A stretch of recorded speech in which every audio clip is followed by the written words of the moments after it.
Hello everybody, how are you all? So you've just got your kayak and you're ready to hit the water and you want to go out fishing.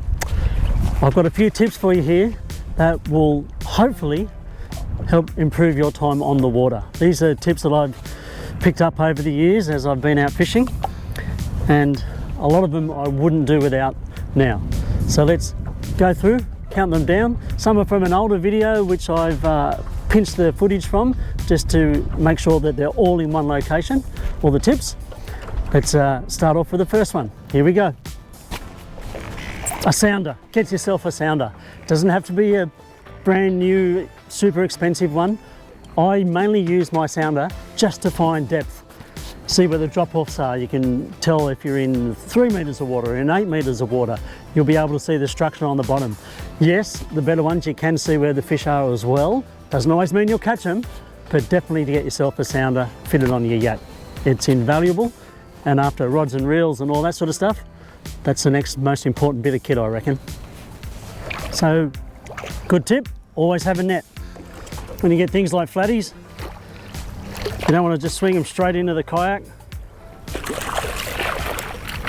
Straight into a net, that's the way to look after them. Lip grips. Great for handling flathead and other toothy critters. This way then you can still support the body when you're holding them with the lip grips, but it just saves you a bit of grief because flathead have sharp spines on the back of their heads and you get whacked by them. It's not nice. You pick these up, and I also have a float on mine, so if I do knock them over the side, it's easy for me to get them. Another thing with my net, I also have it tethered to the kayak. That way, if I do drop it, it's easy for me to get.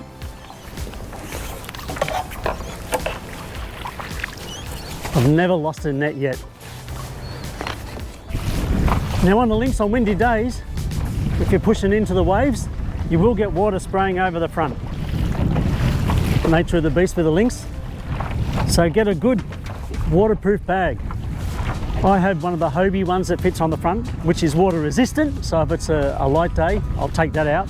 But if I know if it's going to blow up, like today, it's a bit windy, I have a waterproof backpack, which fits all my stuff in there. It's ideal. Or just a big waterproof bag even. Now for the tournament anglers.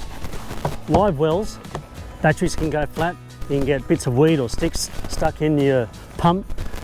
Always take a bail bucket of some type to be able to fill up your live well if you need to. All right, and an emergency, it can be vital for keeping your fish alive. I just got a 3-litre milk container, cut the bottom off it, got a handle, nice and simple. Or you can go buy one in the store. But these, it's just great. Keep your fish healthy, could keep you that winning position in a tournament. So if you've got one of the Hobie live wells, it comes with 3 rod holders on the back. I advise to probably put a couple more on. Just get them from a Hobie dealer. They're easy to screw on, fit in. Have to drill a couple of holes into your live well. It's okay, you'll be all right, don't worry about it. But it's invaluable to be able to fit a couple of extra rods on the back here, which as tournament anglers know, you can never take too many. Now rod holders. We've talked about the ones that are on the live well, but I always have one on my H rail just to the right side of me here, so that when I do hook a fish and I've netted it and I'm trying to get the hooks out, I can put the rod in the rod holder, nice and easy. It's not laying on the deck, it's not going to go over the side. Get one of them. I think there's a few Scotty rail blazers. I have a rail blazer one that is ideal. Wouldn't go fishing without it. Another accessory for the H rail is a little bucket that'll fit on the side where you can put your scissors and things like that in. I have my pliers here, and I have my braid scissors, and you'll notice that they're all tethered. They're great, don't want to lose them, they're expensive. Keep them on board with you at all times. H rails for the kayak. Yes, you got to get them. These are great. These are the things here, they fit all the way along the side here, nice and secure, all the way down the other side. Now, they do give you a bit more of a good handle for lifting the kayak and grabbing it, moving it around, rather than the fitted ones from Hobie, and also affords you to mount all your other bits and pieces. I've got my sounder here, I've also got my little tackle bin and pliers and scissors, I've got my Railblazer rod holder. I've even got a little starport mount for my camera. Also, it gives you a bit of protection because if water does come over the front, which can happen on the Lynxes, it'll stop trays or anything else being washed over the side. Not that I've ever had that issue, of course. And it also gives you an opportunity to do some cable management.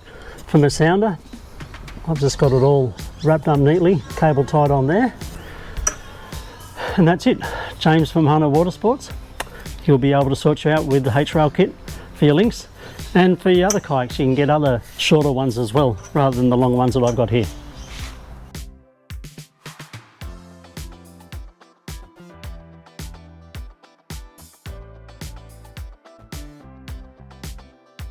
And this is where the battery is going to sit. I said I had the Burley Pro. I've got the clips that go on there. However, it's for a 1 inch, and this is about 3/4 of an inch, so it's a bit slack. So what I've got is some 25mm conduit, which I've split, and I'm going to actually just wrap it around the chair here, and you'll see what it looks like. Very easy, very simple. I've just removed the live well so you can get a better view of where the power pack is going to go. This is the Burley Pro kit that's on the back, and it clips on there. However, as you can see, it's a bit loose because it's designed for actually to go onto a mast. So it's not Burley Pro's fault, it's not Hobie's fault, it wasn't designed. However, this is where I want it to be. It'll be out of the water, this is a waterproof battery, of course, and that way then I can just plug straight into it, clip it onto the back of the seat. So what I've done is I had some 25mm conduit laying around. I've split it. I'm going to attach it to the chair, and I'll just tape it on, which means that this will be the perfect fit for it. Let's get this onto the chair.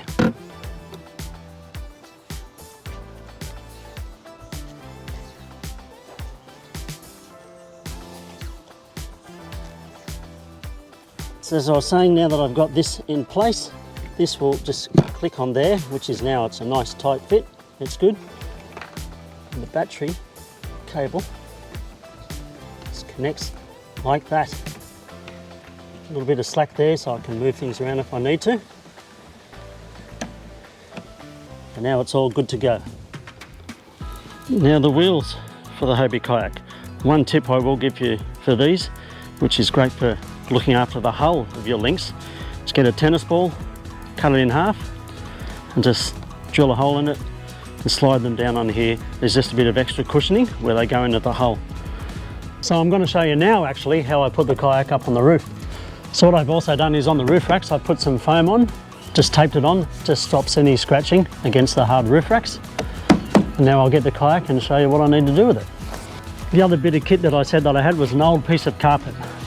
This stops the kayak from getting scratched on the side, so when I'm about to load on the car, for instance, I'll just put that down there.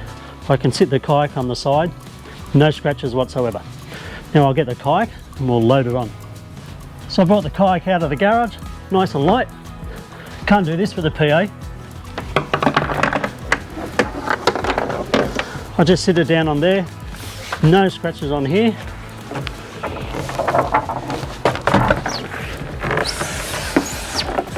And that's how easy it is to get on. Old piece of carpet, foam on your roof racks, and that's it.